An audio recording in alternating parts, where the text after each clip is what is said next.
Hello guys, कैसे हैं आप लोग। Anil sir IT YouTube channel में आप सभी का स्वागत है।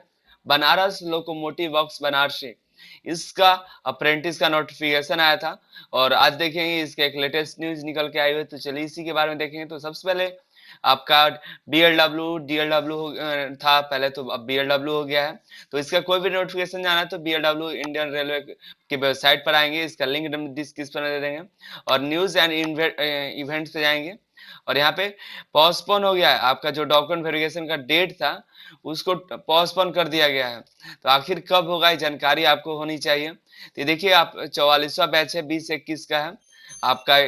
होने वाला था डीवी, होने वाला था डॉक्यूमेंट वेरिफिकेशन 15/4 और 19/4, 21, 23, 26, 28 को होने वाला था डॉक्यूमेंट वेरिफिकेशन, लेकिन इसको अभी रद्द कर दिया गया है। वर्तमान में कोविड-19 के बढ़ते हुए प्रकोप के कारण उक्त प्रमाण पत्र के सत्यापन को अगले आदेश तक स्थगित कर दिया गया है।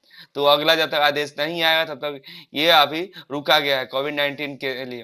तो सभी से निवेदन किया जा रहा है और सूचित किया जा रहा है कि प्रमाण पत्र सत्यापन हेतु बीएलडब्ल्यू यानी बनारस रेल इंजन कारखाना बनारसी में न आए। 10/4 को ये निकाला गया है, देख सकते हैं हम। तो अगर आपका 15 से लेके 28 तक आपका है डॉक्यूमेंट वेरिफिकेशन, तो आपका डॉक्यूमेंट वेरिफिकेशन कैंसिल हो गया है।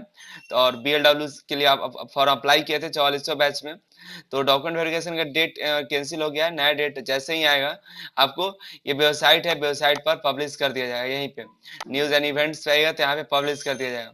आपको नोटिफिकेशन डाउनलोड करना है पुराना वाला कि आपका इस लिस्ट में नाम है या नहीं है, तो आप इसे मिल जाएगा। ये इसमें आपका ये नोटिफिकेशन मिल जाएगा यहाँ से। तो इस तरह की और भी जानकारी चाहिए, लेटेस्ट अपडेट चाहिए तो अनिल सर आईटी चैनल पे को सब्सक्राइब कर लिए, बेल आइकन को प्रेस कर लीजिए, अपने सभी दोस्तों को शेयर कीजिए, सब्सक्राइब कराइए। और इसी के साथ मिलते हैं अगले वीडियो में। आपसे रिक्वेस्ट है कि आप सभी अपने दोस्तों को सब्सक्राइब कराइए, शेयर करिए उन्हें और उन्हें बताइए। सारे लेटेस्ट अपडेट हम आप तक पहुंचाते रहेंगे। बहुत बहुत धन्यवाद।